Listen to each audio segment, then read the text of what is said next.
Hello, everyone. This is Tom Fox. Welcome to the award-winning Everything Compliance. Today, we're back for another live edition. We have the quartet of Jonathan Armstrong, Matt Kelly, Jonathan Marks, and Professor Karen Woody, with myself batting fifth today. Jonathan Armstrong, lots going on in your part of Everything Compliance. What do you want to focus on today? I think we should talk about the EU AI Act because that came into law. There are some fairly complex provisions on which things get enforced when, and I might talk about those in a bit. The first thing maybe to say is I think it will have a global effect. I think we're already seeing that. It's got extraterritorial effect like GDPR has. We've already seen one tech bro say that he's not launching anything new in the EU pending working out what the legislation says. And it is a pretty comprehensive, but also somewhat confusing regulatory regime. It's a little bit like the European Commission's greatest hits album in a way, in that it's a collection of different enforcement regimes. So that you've got, for example, the model that's used in EU antitrust competition law enforcement to have a sort of central EU office with some delegation down to in country authorities. It's got a model where there's in country authorities with a sort of advisory type function similar to GDPR. And it's also got registration requirements, like, for example, the EU medical devices rules, or a little bit like the RAPEX system, if people are familiar with that, for product recalls, etc. So it's a sort of an Amish quilt of legislation, if you like, with scraps from other places that are working together. And I think that means that it's fairly complicated to understand. The second thing to say is that whilst ever enforcement action is postponed until 2025 and beyond, EU isn't the AI isn't the Wild West in the EU. We've already had quite a lot of enforcement activity, particularly from the Garante, the Data Protection Authority in Italy, from Spanish regulators as well, from regulators in Greece and in France. And AI is definitely flavor of the month in terms of GDPR regulators as well. And what the Act seeks to do is bring in different levels of regulation depending on how you use AI. And it doesn't just apply to AI developers. So, if, for example, your corporation is using AI to help you sift out recruitment applicants or applicants for hire, then you will have to look at how the Act applies to you, even if you sort of outsource that sifting process to somebody else. And obviously, uh, it depends on how much of an impact the act will have on you. But as a general rule, there'll need to be some transparency as well. So if you're the compliance officer of, let's say, an engineering business, and you've sourced hiring to a recruitment agency, you need to ask the right questions to work out whether they're using AI apps. If so, are they registered? What sort of applications they are, etc., etc. Because there can be liability on the deployers of the app as well as the developers. And as I've said, areas like recruitment are already areas in which EU regulators are interested, as are things like performance appraisals. We've seen the Spanish regulators, for example, take action against tech enabled performance scoring, the type that many corporations have in systems like PeopleSoft, for example, as plugins or success factors or stuff like that. As I've said, there are various categories of risk. Unacceptable risk is sort of prohibited systems, things like some types of biometrics, facial recognition, etc., and they're banned from next year. The type of applications that we'll see within most of our corporations that will cause the most concern are what are called high-risk AI systems. Without being overcomplicated, there are sort of two different types of high-risk AI systems.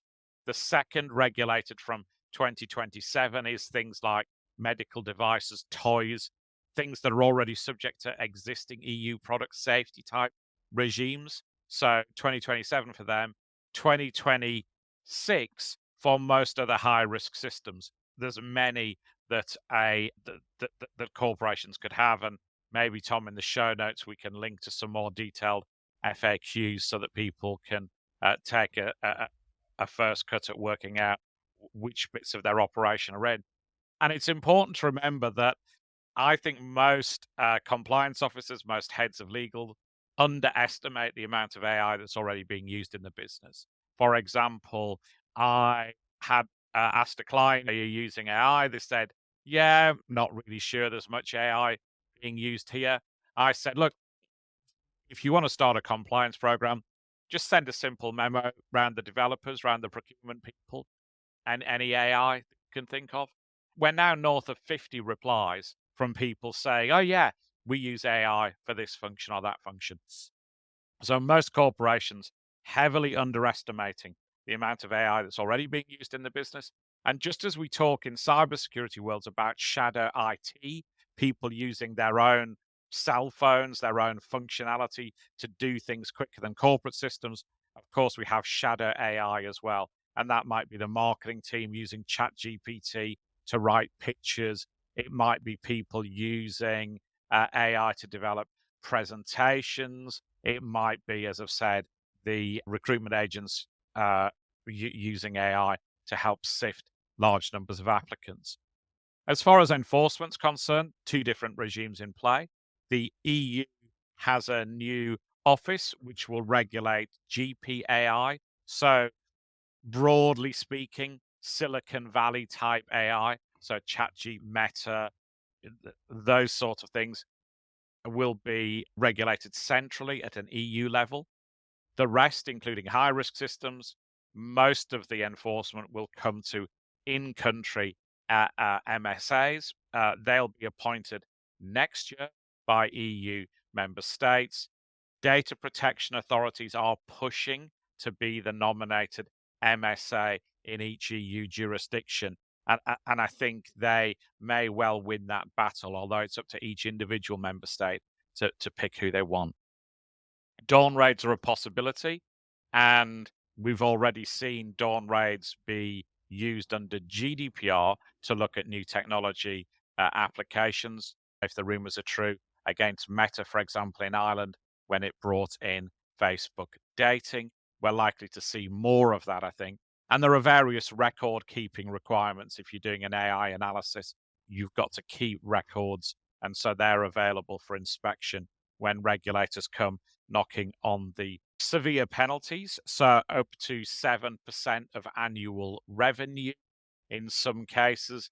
Again, fairly complicated tariffs, a bit like GDPR, but higher penalties. Transparency will be key, just as we've talked about on these podcasts before under GDPR. And obviously, the two regimes will run in parallel, GDPR and an EU AI Act. And if it's the same enforcer, then we can expect to see combined investigations into both aspects. I've talked about extraterritorial reach.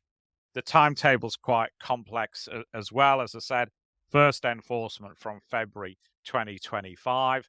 And again, maybe I'll, rather than run through it, unless you particularly want me to, Tom, we'll circulate a note which will have the chronology of what comes in when. There is a voluntary scheme called the EU AI Act, confusingly. So pact with a P rather than act starting with an A. Organizations can volunteer to be effectively regulated earlier. Why would somebody do that? It might be because there's going to be some harmonization with antitrust authorities as well. So it might be that if I'm a large US based tech business and I'm under the microscope for alleged anti competitive behavior, then I might think, if I jump into the pact, will I get some leniency against other investigations? We might also see businesses think that they've got a commercial advantage by jumping into the pact, particularly if they're using AI applications that are hard to explain. I think for a lot of businesses, there's quite a lot to do. I think the first step will be to do an awareness campaign because obviously you'll have procurement folks, you'll have developers who are already using AI and they're about to buy some stuff next week. Make sure that the contracts that you're using when you're procuring AI have the right clauses in. If you're putting stuff out to tender, include that in tender documentation, etc.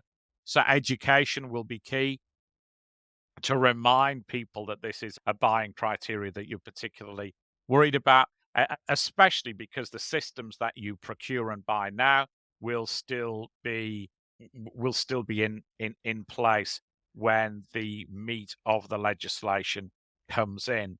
You'll probably want to do broad level briefings on AI. I know this is a gong that I keep banging, but most boards aren't tech enabled. They don't include digital natives, and the old pale male and stale will have to be educated in AI risk. And in many cases, that'll mean that the skills on the board will have to be developed and diversified. It's probably worth doing an inventory. So bring out your dead session, a little bit like a knife crime amnesty, maybe, with colleagues in the business to say, okay, if you're using AI, don't hide it under the carpet. We need to know about it. Tell us, and maybe you give them a safe space for past failures in not telling people. You'll need possibly to amend internal policies, practices, things like data breach policies, because there can be data breach reporting obligations. You'll need to look at things like GDPR policies, because there are terms like stop notices, which might mean that you have to stop processing people's data under a penalty of sanction. Things like clauses in procurement contracts. You might need to appoint an authorized representative, just like a DPR. And then I think the last thing I'd say is review your websites. A lot of organizations are making fairly grand promises online about how they use AI and how it's going to change the world. As a general rule in the EU, if you make a claim like that, you have to be able to evidence back it. So if you're saying, oh, our use of AI makes, I don't know, the sifting of candidates 8 times more efficient, you better have good data to justify that 8 times more efficient claim. And obviously, that's something that you're liable for now. You don't have to wait for the act to come in for that liability. It's a monster piece of legislation, as I say, pretty challenging to understand, but hopefully that's given you at least an introduction. Tom. Karen Moore, do you have a question? I do. And it's a two-part, and they're both pretty simple ones, but big ones, Jonathan. One is, given how quickly this is all moving, how does an organization get its arms around inventorying what it's already got out there? Kind of like in the data privacy world. How do you know what's already happening as you're scrambling to put in some sort of a governance structure? And then the second is, you just categorized a whole bunch of different really great and important steps that an organization should take, and you can say, you need to do this, you need to do this. Who's the you? Where should this sit? Where's the Yeah, government? I think they're both really great questions. I think as far as the inventory piece is concerned, I think that's really challenging. And a lot of businesses have still struggled with their GDPR Article 30 obligations, records of processing activity. If you're one of the businesses that's managed to pull that off, maybe the rope is the place to start. I unscientifically think 10% tops have got a roper that looks like it reflects Mhm. what the business is currently doing. The approach that we're using in client projects that we've got is a sort of bring out your dead approach. So, what have you got that's running AI? Tell us about it now. And then we've tried to develop some diagnostic tools to work out, is it high risk? Is it prohibited? Is it GPAI? And then it's quite a labor intensive process, but you look at each, you go through the diagnostic tool, and then you push out an answer at the other end. Obviously, for some of them, it's a good idea to have a paper trail so that if you've looked at an application, then you can at least document the decision making track you took for that particular application. So there may be better ways to do it. I don't think it's something that's easily automatable because I don't think a lot of people have knowledge. Obviously, you might be able to get help from the CISO team, for example, who might know where the firewall's been, where a gap's been created in the firewall to let an app in or to extract data from the system. You might be able to look at colleagues in accounting for help because you could scan down the list of invoices paid and maybe get some information that way. So different organizations will have different ways of trying to find out what's being used. On the second question, which I thought was a really great question, where does it sit? I think that's just really difficult. I don't think it should sit with the chief compliance officer. I do think it will sit with the chief compliance officer, is my honest answer. Some organizations are having somebody be responsible for AI governance. They're introducing principles. They're having people look at that almost as a dedicated role. I think that's relatively few. And I think many organizations will just say it's another aspect of compliance and throw it across to the compliance team. I don't think that's the right approach, but I think that's the default position of most corporations. Great. I think that was a great summary. First of all, it was very comprehensive. I get it. What I don't get is why we're trying to make this so freaking complicated. When the internet came out and we all started using the internet to do research, no one, I think everyone was a little sort of squishy about that. I think AI is sort of a natural progression here. I mean, some form of it's been being used for quite some time. I just don't know at the end of the day if the objectives really change. I mean, especially from a compliance perspective. Are we compliant with all the laws? Do we have a right? Or is our risk assessment right? Is our internal controls over financial reporting sound? And are we doing the best thing for the stakeholders? So while it sounds very interesting from sort of a scientific perspective, from an overall blocking and tackling in an organization from a finance and operations perspective, I'm just wondering if we're just trying to make this so complicated that we're getting lost in the forest, so to speak. And that's just me. And it may be my naivete, but I'm a simpleton by nature. Comment on that. Come, Mr. Marks. I think that the first thing to say is that I think it is a mess, and I think it's partly a mess because of its birth. I think it is that old analogy of what's a camel or horse designed by committee. And I think if you understand the EU process, it's effectively a triumvirate, if you like, of the European Parliament, European Commission, and the Council of Ministers. And they've meddled with that. I think that's partly why the law has come in with a transition period, because they effectively wanted to turn the Word document into a PDF and stop people changing it because so many people have pitched it, and things like the GPAI provisions came relatively late and have added complexity.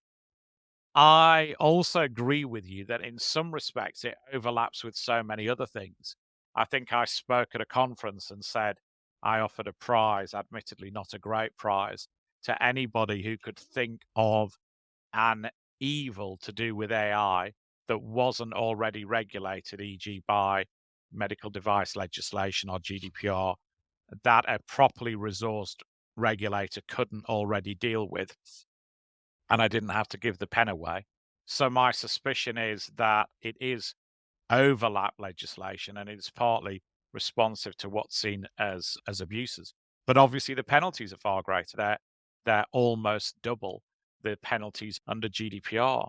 So this will raise a lot of revenue for the EU, and US corporations will be, my prediction is, those that pay out the most.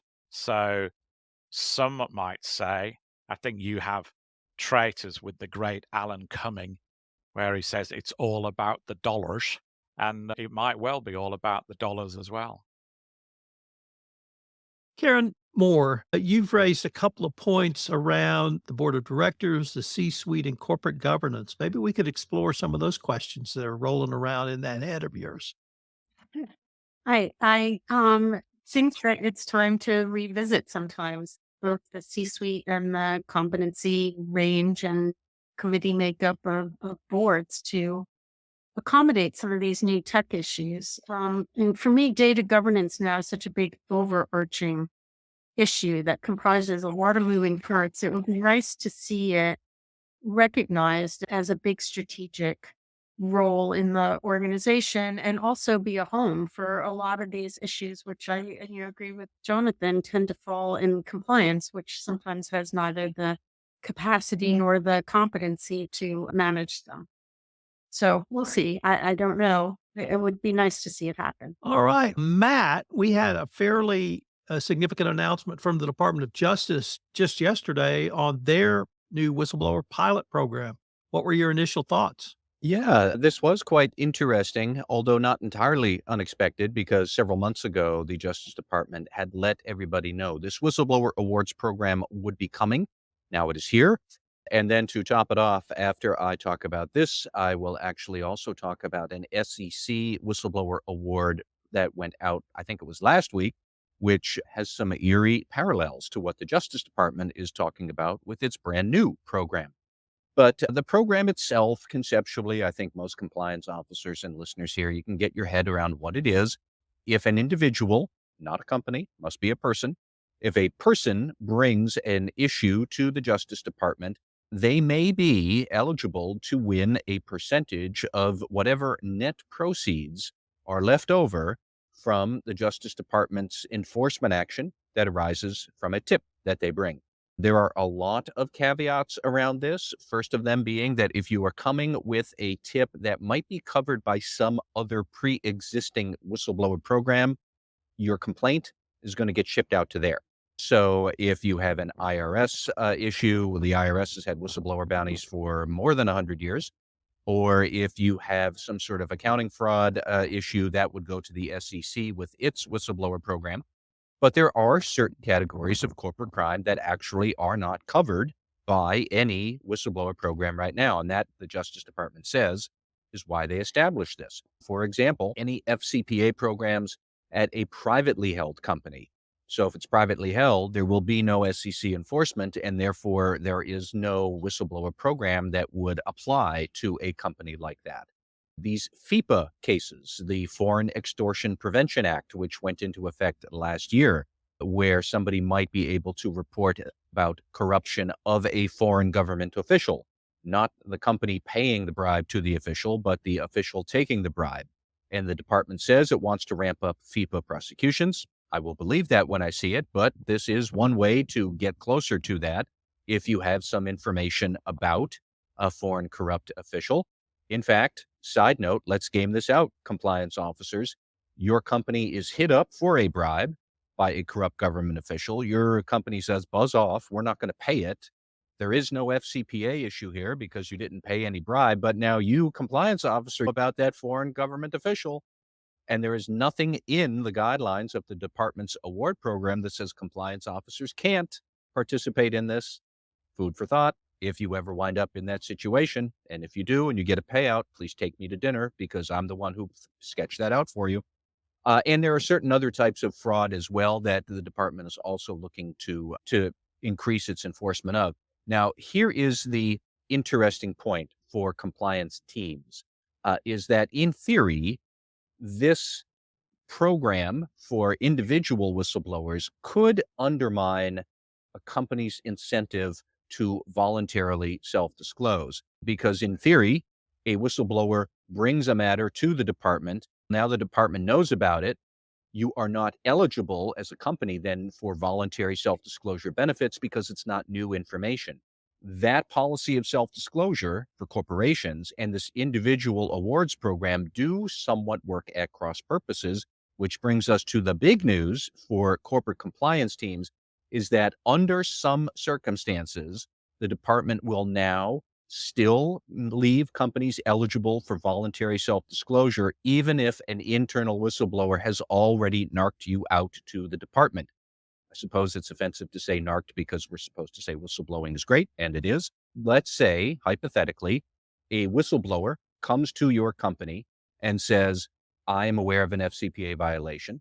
You're taking some time to investigate that violation. And meanwhile, the whistleblower also then says, forget it, I'm just going to go report this directly to the criminal division myself. If that circumstance arises under the new department policy, if you still, company, bring that matter to the department within 120 days of the whistleblower approaching you, and the department has not yet called you up, company, to say, we have a whistleblower who says you did this, all of those circumstances line up, you would still remain eligible for all the benefits of voluntary self-disclosure, which are a lot, even if the whistleblower has already submitted that tip on that issue to the criminal division and they already know about it. So pay attention to that. I think it's a good idea to address this weakness within the awards program to make sure that voluntary self-disclosure is still supported. But I do think that companies would benefit from really making sure you understand what that dynamic is, understanding what your internal reporting systems are and who reported what when. So when is this clock ticking? And you have a good, robust process to evaluate whether or not you want to voluntarily self-disclose. All of that should be lined up. And that is the Justice Department. Meanwhile, as fate would have it, just last week, the Securities and Exchange Commission handed out a $37 million whistleblower award. We don't know to what company or to what whistleblower, related to what company, for what offense. We don't get to know a lot of those details with SEC awards. However, the interesting point is that the SEC did describe what the whistleblower went with. And so this person apparently did first voluntarily reported it internally on the whistleblower hotline. Great news. But then, according to the SC, the company did not respond in a timely manner because it says that the internal whistleblower persisted and persistently reported this internal issue on the hotline. And the company apparently did not take much action. So the reporter then decided, just like I sketched out before, forget this, I'm going to go to the SEC and tell them the whistleblower did that. And then at some point, the company said, okay, let's investigate. Let's report this to the SEC. But by that point, the SEC already knew because it was already working with the whistleblower who was cooperating. And the SEC investigators knew by the time the company showed up to self-disclose, the company wasn't being as forthcoming as it probably could have been. That, I guess, led to a big enforcement action because if this whistleblower won $37 million, that implies an enforcement action with a civil penalty of somewhere between 150 to 350 million or so, maybe a little more, maybe a little less, but that would have been a big deal. That would have been a serious allegation. And so I do wonder, what was that company thinking about this? They must have known this whistleblower might have gone to the SC. They knew that he or she was running around because he had persistently reported it internally. And yet they still took their time trying to figure out what to do and then finally self-disclosed. And did they not know that risk was there, that the whistleblower might have already tipped the SEC? So you then weren't as fulsome with your self-disclosure as you could have been. There's a lot about this that's very messy with the SEC. Compliance officers would do well to really take a close look at what the SEC did, think about that, then go back, look at what the Justice Department is trying to do, take a good look at that as well, and make sure that you have a really good process for deciding when you want to self-disclose. because the risks keep going up that a whistleblower is going to go to a regulator first, and then a whole lot of things can go haywire. The Justice Department is trying to address that. It's good that they are, but this is a complicated mess at the best of times. And that is not when you should be inventing a process to decide how do we self-disclose this or not, or what are we doing? And it's in the heat of the moment with an actual complaint. That is not the time to invent your process to decide whether to voluntarily self-disclose. So it's an awful lot that's been going on there. Jonathan Marks, I'm going to let you go off with a question or comment. Then I have a question for you. Yeah, you were reading my mind with regards to triage.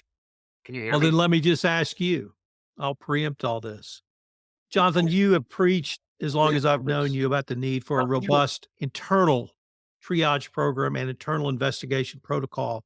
When I read this, I immediately thought this is going to put even more pressure on an internal triage program, getting the information to outside counsel or someone like yourself who can do the investigation. Where do you see the internal investigative process or protocol based on this, Mr. Marks? Did you get any of that question? I guess not. Mr. Armstrong, then I'll direct to you. You deal in a world where you have to report in 72 hours. It seems like 120 days would be a walk in the park. But do you see this as putting more pressure on internal corporate functions or something different? Yeah, I mean, you have 72 hours to report for data breaches under GDPR. Of course, it could be 24 hours for some. And there are obligations under the EU whistleblower laws to at least get back to people who are whistleblowing. And I think or some organizations have got to change mindset a bit here. We sometimes regard whistleblowers as the enemy. We think that's an adversarial process. One UK bank, for example, had unfortunate instructions from the chief executive saying, tell me who it is, get them, go through their emails. We shouldn't be doing that. Whistleblowers, as a general rule, and need to be treated with respect. If you don't treat them with respect, they go external. And as Matt says, in this case, maybe that was a $150 million mistake. And sometimes whistleblowers are wrong. And sometimes you get the opportunity to chat with them and listen to them and then talk to them about why they're wrong. And that's not a thing to be done lightly.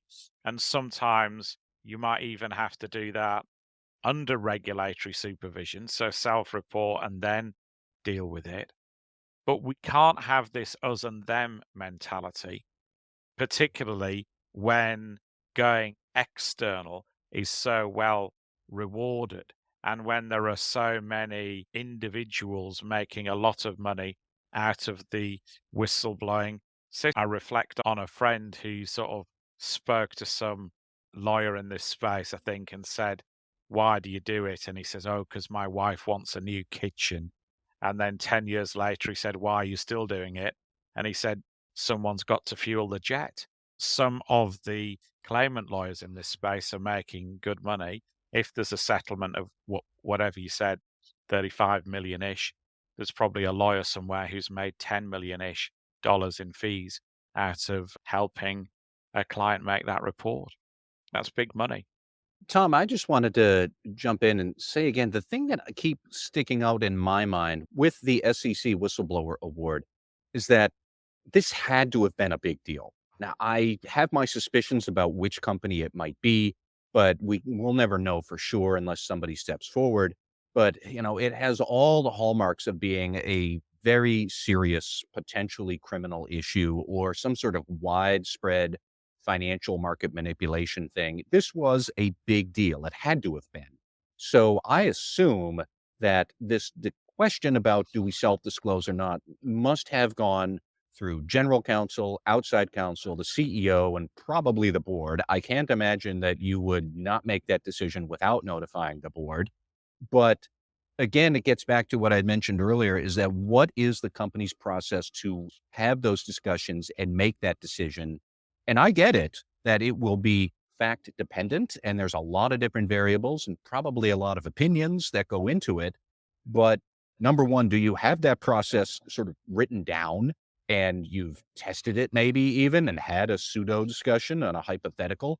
But number two, where is the compliance officer in that discussion? And if you are nowhere because you've raised it to general counsel and they've said, thank you, we and outside counsel and the board will take it from here, there's the door.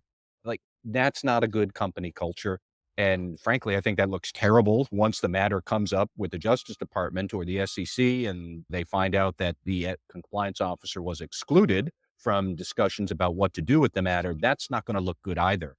But companies really should be thinking about how do we define a process to have those self-disclosure conversations later on, because the existence of these whistleblower programs makes it a very unstable, unpredictable thing. Mr. Marks, first of all, welcome back. So I'm going to pitch you a question, and I know you have a question or comment, but my question is basically, does this put more pressure on internal compliance functions? And go with your question or comment.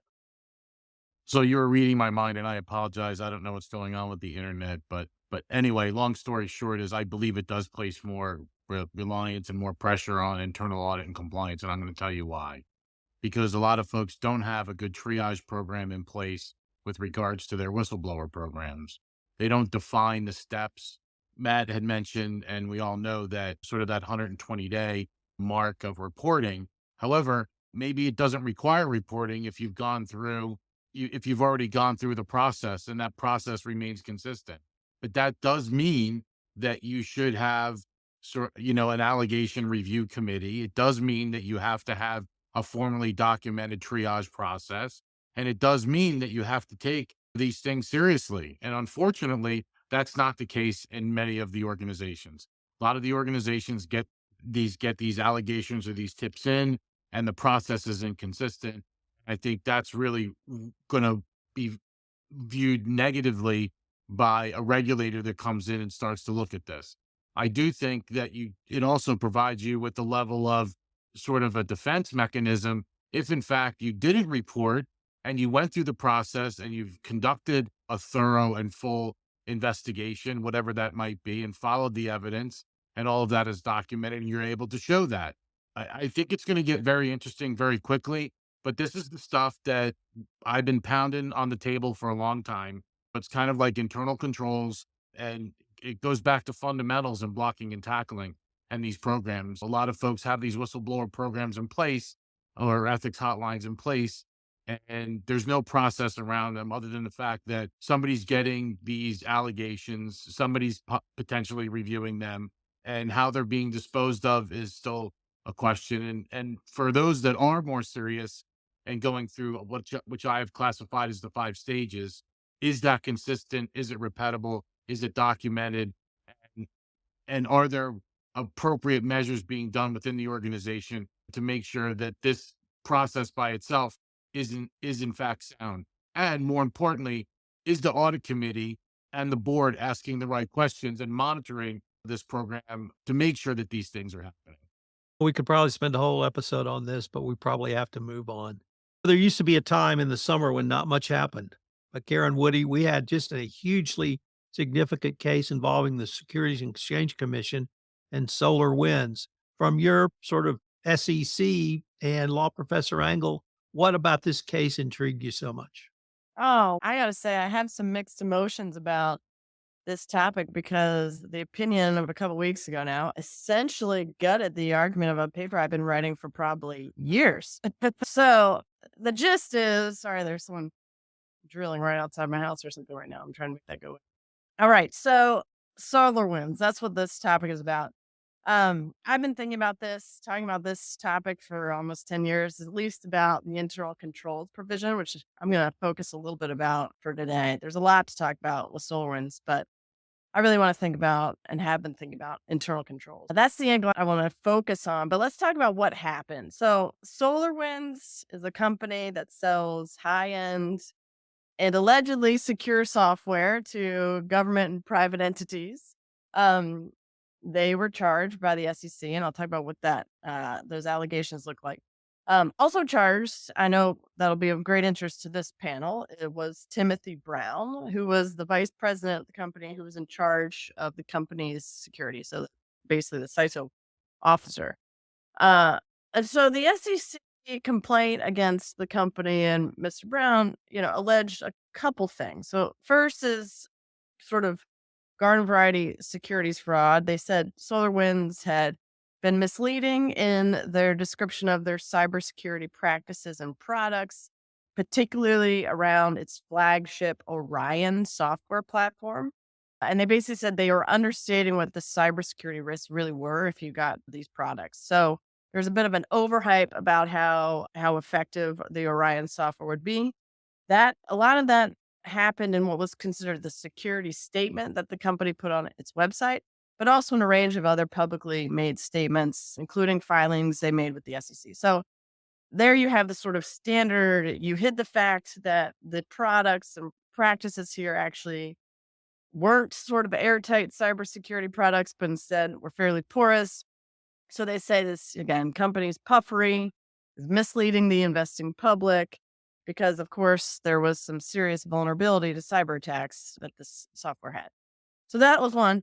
The other major issue, and the one that sort of comes to the forefront in the news, was that there was a significant cyber attack called Sunburst. That sort of was the culmination here. There were, I think, a series of cyber attacks, but this all sort of comes to a head in December 2020 with this large scale cyber attack that was called Sunburst. And that was allegedly done by hackers based in Russia. And it very much targeted that Orion software platform. And there's some discussion that the customers had already been buying into a corrupted product because there had been potential exposure to hackers as the company was still selling the Orion platform, like I said, to Fortune 500 companies, government agencies, Homeland Security, Department of Energy. There are a lot of very important customers who are using this cybersecurity software that didn't work. And so because of that, there were two categories of issues that the SEC was alleging that sort of get bucketed into pre-Sunburst and post-Sunburst.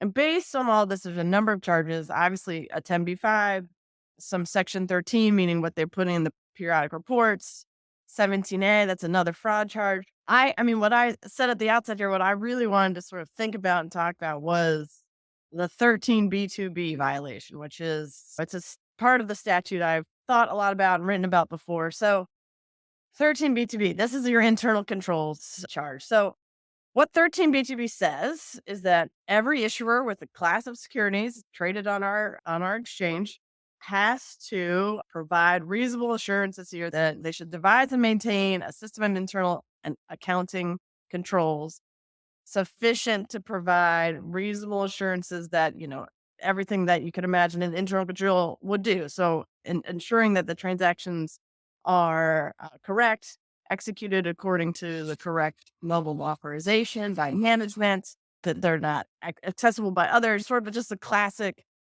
lock it down, get the internal controls square. So this provision actually arises from the part of the code that is linked to the FCPA, so the Foreign Corrupt Practices Act. And so, I've written about this provision now for almost 10 years. And that, in the first article I wrote about it, it was called No Smoke and No Fire. Because if you think about what the FCPA was designed to do, you have an anti-bribery provision, and then you have what's usually bucketed together, books and records and internal controls. So things are usually, there was a bribery provision, and then there's accounting provisions. That's how that was seen. That's where we get 13B2B. So I was always a little concerned about the SEC and DOJ coming out with only internal control violations, which really was nearly a strict liability charge, essentially, which is maybe the thing didn't happen and maybe you didn't even account for it wrong, but you wouldn't have caught it had it happened. And that was at least my initial point about this, which is, how do you hold companies liable for this? So that's why I was saying you're dinging companies for maybe having a defective smoke detector, essentially. I still think that's a problem to have a defective smoke detector, but is it rise to this level? So I sort of initially came out saying this is a little overused by the government because they're not able to prove up these other substantive claims. So anyway, that's a little bit of an aside, because let's get back to what the judge says here in SolarWinds. So it's a 107-page opinion that was issued a couple weeks ago by Judge Engelmeyer. And what happens is the judge essentially tosses the majority of the SEC's suit here. And like I said, the one I wanted to really think about here was about how he says the internal controls provision has to do with accounting. This is a cybersecurity thing. Those things might be separate. He also challenged that the SEC wasn't able to meet its burden of proving scienter and said, these allegations by the SEC really rely on speculation and hindsight. And like all cases, everything makes a lot more sense, in the 2020 view of hindsight. Just, yeah, something went wrong and somebody's mad about it, which is why it's kind of a strict liability level thing. Something just went wrong, so we're dinging you, as opposed to, did you do as well as you could with what you knew at the time, or maybe a negligence standard. Scienter is even further than that, which is you intended to make sure this thing went wrong, or you certainly intended to mislead investors about this. So there's sort of a spectrum of culpability. And as I've said, internal controls really is at the very end of just, even if something didn't go wrong, you wouldn't have caught it had it done that. So really, the judge says, I'm tossing the internal accounting control claim because really this is a novel claim about a company's cybersecurity failures. He calls the SEC's complaint ill-pled because he says cybersecurity does not fall under what that provision was meant to capture in terms of accounting controls. And so what to make of this? It was a big swing and a really big sort of loss, essentially, for the SEC. There's the caveat, there are a few claims that remain that deal more with the sort of pre-sunburst claims and the IPO claims that the company had. So there still are some hangers on in terms of the SEC still has maybe some area to still try to move forward with their complaint, but the majority of this was tossed. And so what do you make of this? At least as far as the internal control provision goes, I know that a couple of the SEC commissioners have claimed that they thought their commission was going too far in the use of charging 13B2B and calling it the Swiss Army knife of the code, much like we saw with mail-in wire fraud being the Colt 45 and Stradivarius. 13B2B seemed like an analogy of that, like just ding them for internal controls. But now we have a significant narrowing of that to be like, that means financial accounting controls. I think you can make the argument maybe that cybersecurity can very clearly have a one-to-one link to the financial, like, I don't know if you can totally divorce those. I think there could be some daylight on still a broad reading of this if you anchor it to a financial and accounting type provision here. But I think it's a really interesting thing. I mean, it raises a number of things, and you can, I think, just the things we talk about in this podcast alone, you could see there are overlaps. You can clearly see the overlap to the board here. The internal controls that we usually talk about in terms of Caremark review, things that, I mean, all of this, I think, is going to snowball and have tentacles in other places when you just talk about the concept of internal control. But here, I think this was a really important case for a significant narrowing of how at least this particular judge and the courts are going to look at this when the SEC is calling everything internal controls, at least under 13B2B. So that's my, again, maybe niche take on that, but I'm curious about what this group thinks. Well, we're going to start with Mr. Armstrong. I've got a few things. I'm going to repeat the same phrase again. It's all about the dollars in a way, isn't it? The stock price dropped from memory when they announced the attack. So that's not insignificant. But the other thing I was particularly struck by, obviously in the CISO community, this is a case that gets talked about a lot, and it's bracketed with cases like Carlos Abarca, a UK case, and Joe Sullivan, of course, a US case. And I know some software vendors, etc., are selling this as a win for Brown, but it isn't a win for Brown from the scan reading I've done. As you say, some of the pre-sunburst claims remain, and Brown is fingered for those, isn't he, in some respects? Because I think there are website claims, etc., that he seems to have made from memory about accreditation and the fact their ability to withstand attacks. So this isn't a defense of CISOs, and in some respects, the judge is saying the opposite, that CISOs can have personal liability if they make claims that aren't true. Is that a correct reading? I think that's right. I mean, I think you're right that the CISO community shouldn't take much solace from this, even though it looks like a bit of a win somewhat for the defense, or at least certainly it swiped a lot at what the SEC was alleging. But I think you're right. For Brown, he's still on the hot seat. There's still claims that are moving forward about him individually. So I think there's significant exposure for CISOs still after this case. Do you have a question or comment for Karen? I suppose I do have a comment here. I find this ruling frustrating because, on one hand, yes, the judge is correct that when the statute says internal accounting controls, there is an assumption that we are talking about accounting, and that is not cybersecurity. On the other hand, it goes on to talk about management control of assets. And if the asset is data and it's been manipulated by hackers, then clearly the asset was not used according to management's wishes. So that seems like a weakness. But I actually look more broadly at some of the other cybersecurity cases here. And I think that this ruling really thwarts a lot of accountability for some of these other companies. For example, United Health, 2 days before this judge made his ruling, the United Health reported their second quarter results, including how much money they were spending on their devastating cyber breach that they suffered in February. It was roughly $1 billion in the second quarter alone. But United Health also disclosed how this breach happened is because they did not apply multi-factor authentication onto a critical server of the subsidiary that they had purchased 18 months or so before. And that was the weakness that let the hackers get in, that caused United Health to shut down, half the US healthcare system for like 2 or 3 days. But that was a basic block and tackle cybersecurity maneuver. And not only that, but when you acquire a business, aren't you supposed to perform due diligence? Isn't that supposed to include cybersecurity measures? And how did this get through?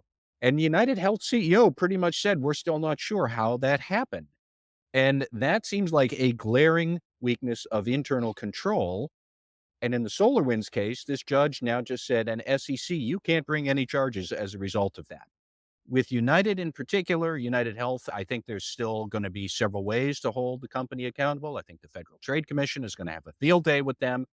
But the other big thing to look at is this CrowdStrike disaster, where CrowdStrike pushed out a flawed software upgrade to thousands of companies that caused all sorts of mess all over the place. All of those companies, you incorporated a software update from a third party without checking it, without putting it into a little isolated sandbox system to see what it does and then implement it. You didn't do that, and your system crashed. And there's a whole lot of people who will say, Matt, that's not fair. This was a Windows. We trust Windows. Who on earth in the IT world trusts Windows to run well? I learned you shouldn't do that when I was like 22, 30 years ago. That is not a valid excuse, in my opinion. But so all these companies that suffered from this CrowdStrike disaster, are they now going to disclose that they had a material weakness in their IT controls? Because you did, but they're not going to. And even if they did, what's the SEC supposed to do about this? So this ruling sort of defangs our ability to hold companies accountable for cybersecurity, which is the only way to make the company take it seriously. And what are we supposed to do about this? And that is my big concern, because if I were the hacker types in Beijing or in Moscow or Tehran or Pyongyang, I'd be taking detailed notes on what just happened in the United States with CrowdStrike, with this disaster. I hope they're not listening to this podcast, because we have just painted a way to show that there could be real threats and disruptions that happen to this country, and we are blissfully just not building the mechanisms to get that taken care of. It's astonishing. Yeah, I agree with everything you say. This sort of really lawyerly part of me thinks this is what the statute says. And I actually think the judge had a faithful reading the statute, but it doesn't mean that there should be a gap filler here. Otherwise, there should be a cybersecurity internal controls provision, as opposed to piggybacking on the anti-bribery internal controls from 1977 that we're shoehorning everything into. I think that actually is I mean, it's not clean because you need Congress or at least the SEC to write a rule. So it's going to still be a minute, but I do think that's sort of my thought of like pushing this statute maybe beyond what it's supposed to do is maybe not the best mechanism for this. But yet also there should be some mechanism for exactly this. There should be some cybersecurity controls that are required instead of maybe trying to lump all of that into 13B2B, just call that internal controls and move on. And I do think you're right. It smacks of mission critical type stuff from Caremark cases of just, especially when you are SolarWinds, and this is the thing that failed. Like, I mean, it's sort of, I don't know. To me, seems like that there should be somewhere in the code a way to successfully charge these things and not have your case gutted the way they just this. I'll geek out for a second. As from a financial reporting perspective, they have this thing, it's called contingencies. But if it's probable and reasonably estimable, you're supposed to record it. If a cyber incident is supposed to be happening to all these organizations, maybe they should be recording some type of liability for these things. But that's a topic for another day. I agree with you, Karen, that Karen Woody.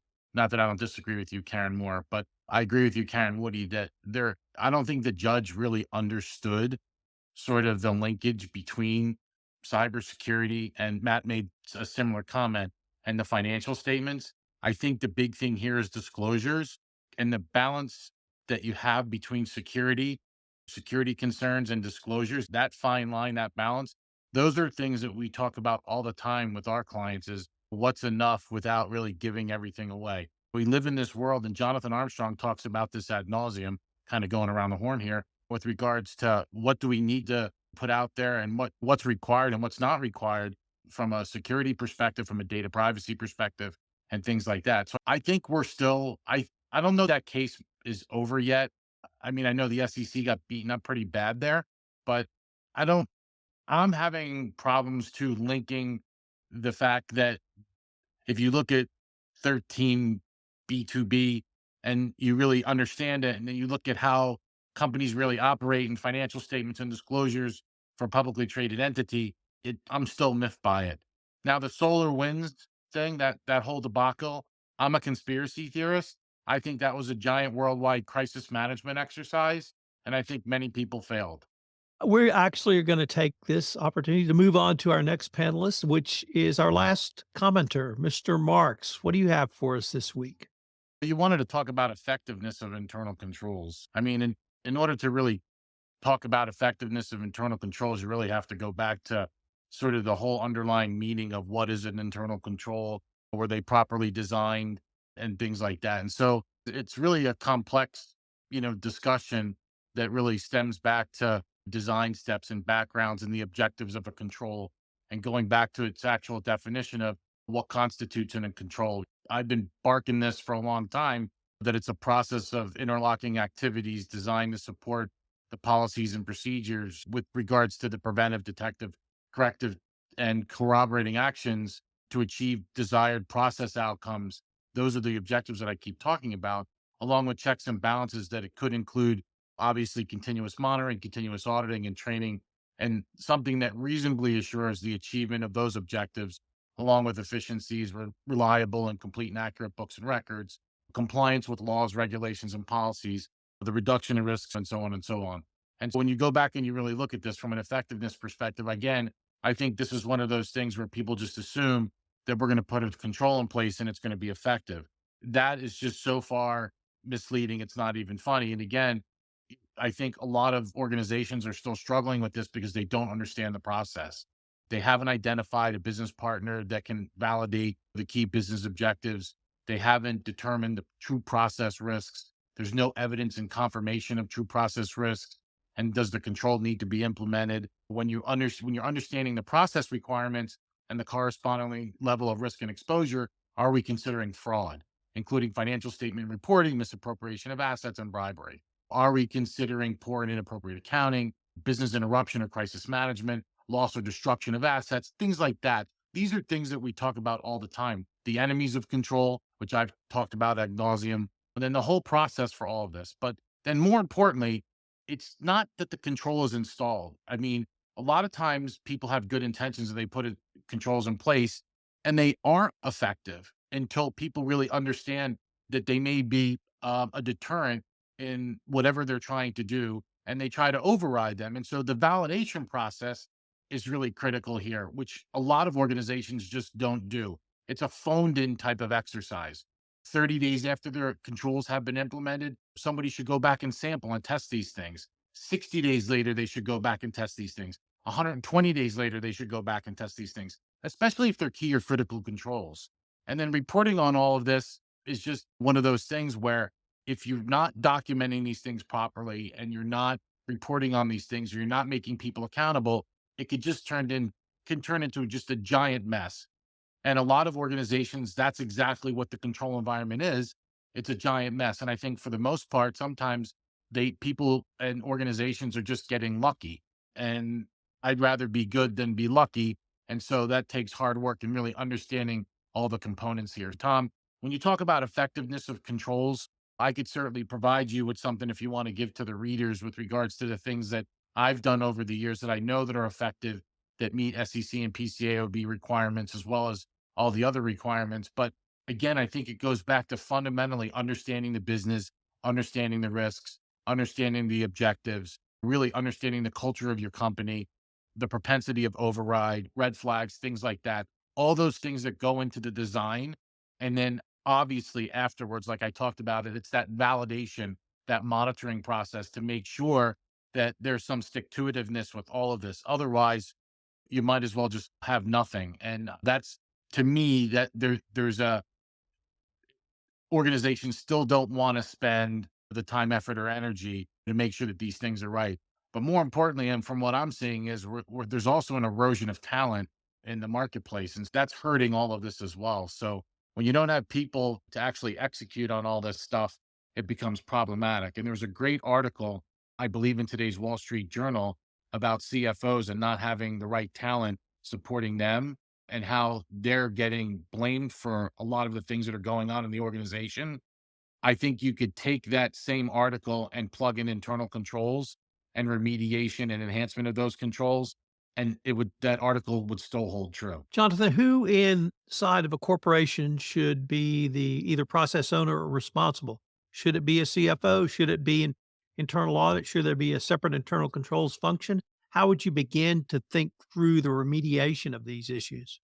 Management has to be ultimately responsible. It's kind of like compliance. The compliance officer is not responsible for compliance. The compliance officers, everyone in the entire organization is technically responsible for compliance. But I mean, somebody to spearhead this thing, again, if you have a CFO that understands controls, that's great. If the CFO doesn't understand controls, you may want to look around the organization to see if there's anybody else there.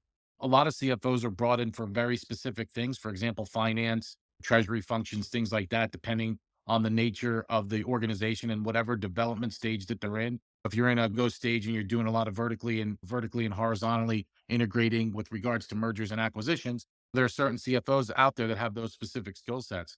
If you're already sort of a mature organization, you really need to build out your control environment and make sure that you're shoring that up. Certain people have those types of skill sets. A lot of CFOs are hired for specific skill sets. So it may not necessarily rest with the CFO, but it probably should. Audit should definitely be involved with all of this. But again, it kind of all goes back to what the need is and do we have the proper resources? Karen Moore. We had a really interesting Caremark case recently.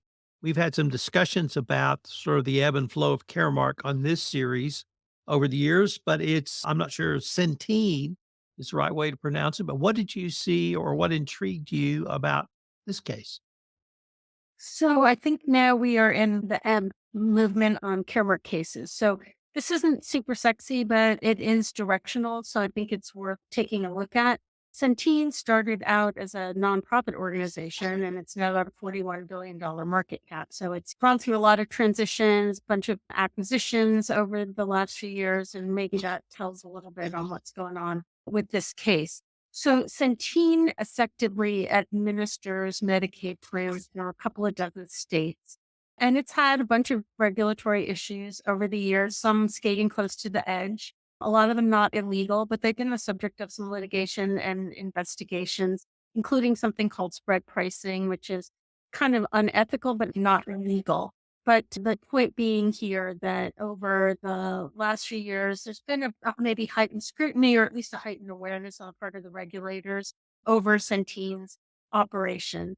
It also appears that over time, the board and its various committees have had regular reports from management about control deficiencies and issues that have given rise, but every time has told the board, but don't worry, we're handling it. All kind of well and good, I suppose, until after the acquisition a few years ago of a company that itself had a very favorable arrangement with CVS Caremark, a little bit coincidentally or ironically, that gave them deep discounts on prescription medication. And four executives, including the Centene CFO and CEO, decided that it would benefit them if they would pass through the full price rather than the discounted price, which obviously they're not entitled to do. And what they did was do all of this in the year after the acquisition in order to meet certain targets that would then give them a pretty big bump in their variable comp and their bonuses because they met certain criteria for efficiencies realized after the acquisition. And that resulted in anywhere from about 900,000 to over 2 million in bonuses and variable pay. Variable pay is one of my bugbears. It's always a problem, but we've got like really four senior executives in the organization engaged in this activity. The board only found out about this when the Ohio AG initiated an investigation. At that point, they, I think, sat up and started to pay attention. The whole thing resulted in about a $750 million settlement with a bunch of the states, with another $1.2 billion in reserves because the negotiations with other states involved is still undergoing. As a result, one of the Centene institutional investors, which was the West Pennsylvania Bricklayers Pension Fund, filed a couple of claims against the board and certain of its executives and former executives. And the matter came before the Chancery Court, which handed down this opinion, which effectively dismissed the primary Caremark claim count at the pleading stage. And what's interesting or mildly instructive here is that the decision really emphasized the board's entitlement to rely on management assurances. At numerous points, the board was at least effectively informed that there were problems, and management reassured them that things were under control. The minutes, which seemed to be incredibly sparse, at least the ones that were responsive to the document request by plaintiffs, didn't really have any kind of detail over any type of discussion over any of the deficiencies that were under review. And the plaintiffs claimed that the court could infer from the silence that there was never any discussion. That is, the board was informed that there were control deficiencies and the board failed to discuss them or do anything. The court actually said the reverse and said that you can infer from kind of the practice ends that the fact that they were informed, you could infer that there was a discussion, that just informing the board might be linked to discussions, even though this kind of silence in the minute in other cases has let the court infer that things didn't happen, but here not. The other part of the Caremark argument, of course, is that the board was really unnoticed. There were a bunch of red flags that there were problems and that they should have exercised additional or more vigorous oversight to make sure that controls were in place and that systems were operating effectively. The court rejected that as well. So we talk about ebb and flow. They're kind of back to you really need a very high bar to establish faith here. The court affirmatively stated that red flags alone are not sufficient to establish bad faith, that you need to take a factual context and that the facts need to be extreme. And in fact, they seem to really want to distinguish Marchand and Boeing, in which deaths occurred, as establishing facts that were extreme enough to create a bad faith argument. But here they said those facts were not there. There was monetary losses, but loss of life.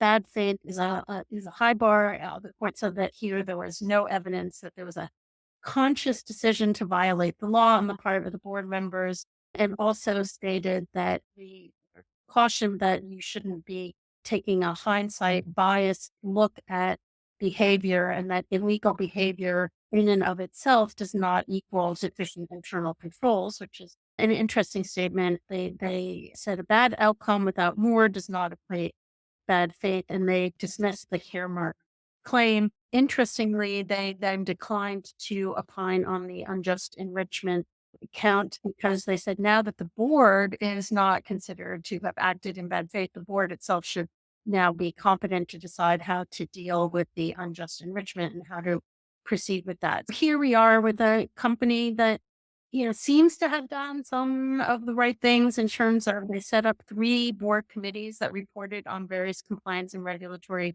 issues to the board. There's a compliance committee, an audit committee, and a regulatory affairs committee. But we're just kind of back to the board's given a lot of latitude. If they're told bad things are happening, but that management is dealing with it, absent something really huge, and as Karen Moody said, those kind of mission critical risks, they're entitled to protection. It's just not going to be bad faith. That bar has been firmly reestablished as a very high bar, which will be interesting as we look at areas like cybersecurity and ESG and other things that are very likely to hit the board, not already then relatively soon. That's pretty much where we are with Centene. Like I said, it's important, it's instructional, maybe not super crazy outcome. So is this just a case of in Boeing and Marchand, we had bad facts making bad law? Is this a case where the court is moving back towards the business judgment rule? Is this a case where the court, maybe in the ebb and flow of the way doctrines are interpreted, moving back? Any thoughts on those issues? Yeah, I'd be interested to hear what others think about this. To me, this seems like a message, especially after Boeing. The facts in Boeing and in Marchand were both pretty egregious. The debts, I think, probably played a big role in the court's review of the facts, but the facts themselves, and you have an aircraft manufacturer that's not paying sufficient attention to safety. So if the board's supposed to make sure that there are adequate systems in place, I think you can kind of pin that one on the board. And the same thing with ice cream, food safety also being really important, not having any kind of safety committee that was competent to ensure that there were adequate controls, or in both cases, that red flags would reach the board so that the board could do something about them. In this case, my question really is you can have pretty decent internal controls if you've got your CEO and CFO and 2 of your other executive VPs engaged in some very clear fraudulent manipulation of the numbers. I don't know how internal controls was supposed to catch that, absent my big question, which is where are the whistleblowers here? I mean, somebody had to have done something if these numbers were being passed through despite the available discounts. Those facts were not available in the decision.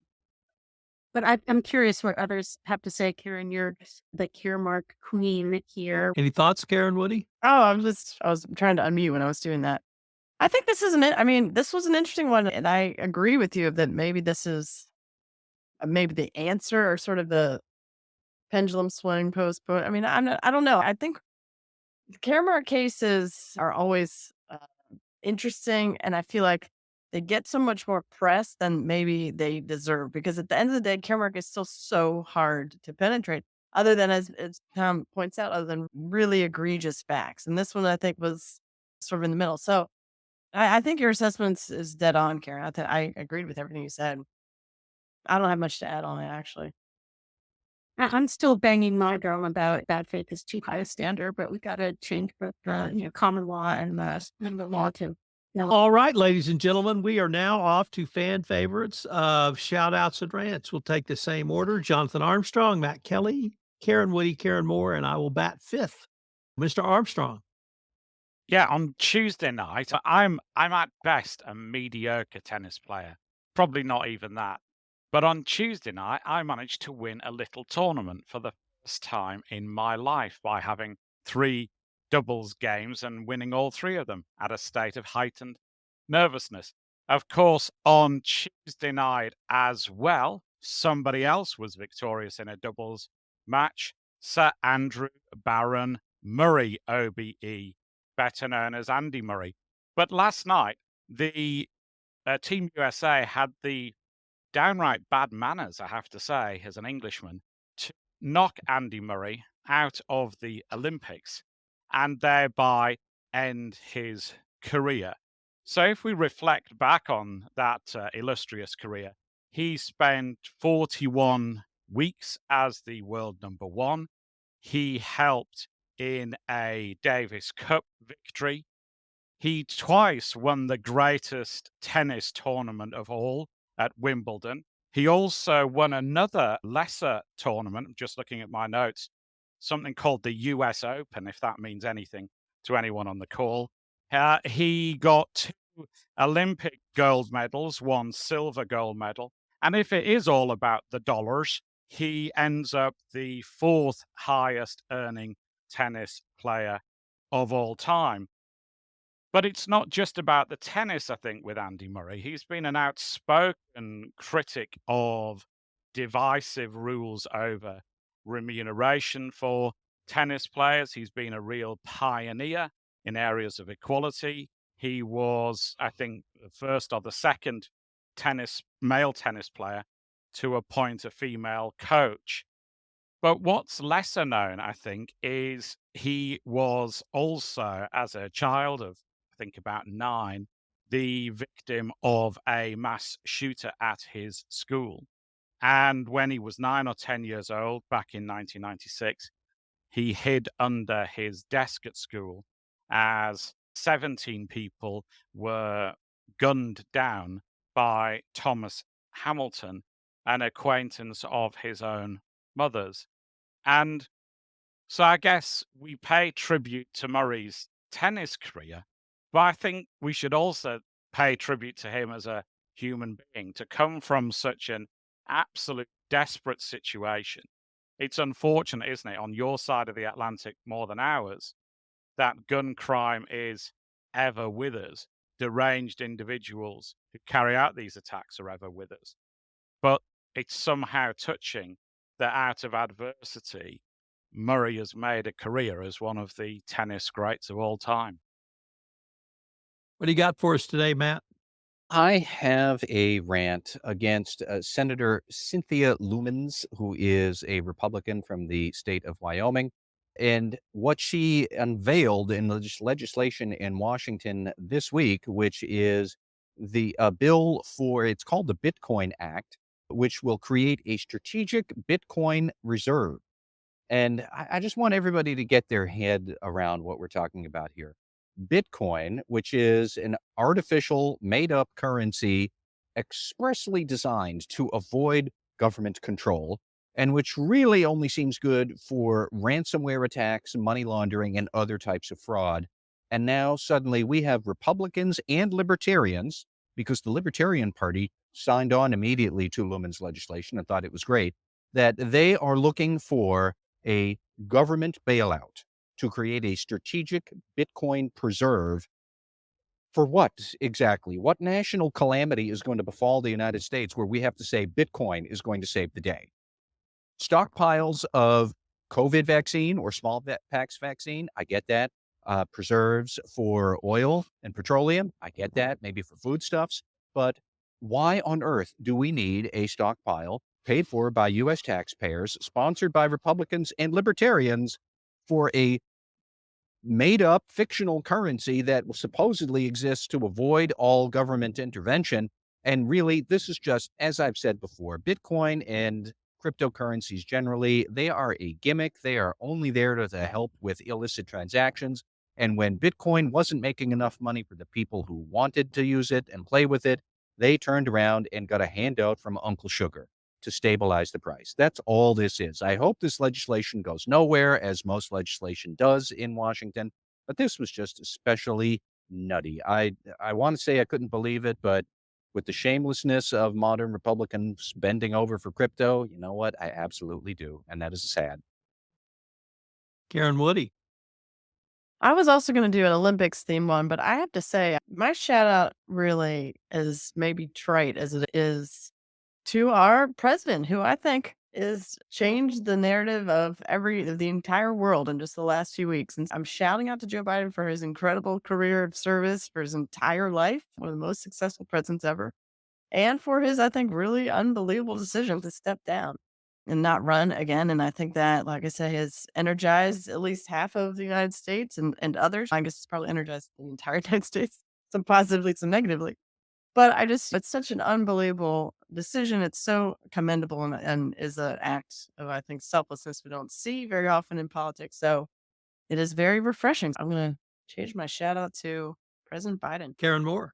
So I've got just a small rant before my shout out, and the rant is Olympics related because of all the complaints I used to get that American television would only broadcast American athletes holds true for Germany as well. And so instead of watching the beauty that is men's gymnastics, I was watching German women's judo matches, and for the life of me cannot seem to get away from it. Germany's on, we watch it. If Germany's not on, we don't get to see it. That's just a small rant there. It's a little irritating, but I have a big shout out. Kia School of Economics is developing a new executive MBA program, and I'm designing an ethics and governance course for them. So I went to my orientation today, which was very interesting, as I seem to be, at least in this group, I'm the only non-Ukrainian. My Russian seems to be completely useless, as Russian is not welcome. I guess I'm going to have to learn Ukrainian. But my shout out really goes to something that relates, Jonathan, to yours, which is as just a matter of actual practical course of the orientation. It was like, oh, now we're going to talk about our air raid protocols, not because we're worried that in theory we may have an air raid, but because they happen absolutely regularly and we don't want it to disrupt what we're doing. So this is our protocol. It should only disrupt the teaching for 5 minutes. You take a pause while everyone gets to the shelter, and then we get right back online. We equip the shelter with all the tools needed to continue teaching. And so really a big shout out to the Kiev School of Economics, but also to all of Ukraine for persevering and seeing a future through everything that they're going through, where an air raid protocol is just part for the course. It was dealt with the same way as how do you log on to your email accounts. My shout out. I'm going to shout out today, and I'm going to shout out to women's gymnastics. I'm going to start with Simone Biles and her comment that being the GOAT of all time is a black job. Traditionally, the leader of the Americans women's gymnastics team is seen as America's sweetheart, starting with Mary Lou Retton, who went on a Wheaties box. Doesn't get any better than that. The U.S. gymnastics team has been fabulous. Simone Biles has come back from Tokyo in a way that has just blown me away. I've loved every minute of watching it, but I want to expand it out to women's gymnastics in a broader sense, because starting with Olga Korbut, women's gymnastics was mandatory watching in the Fox household.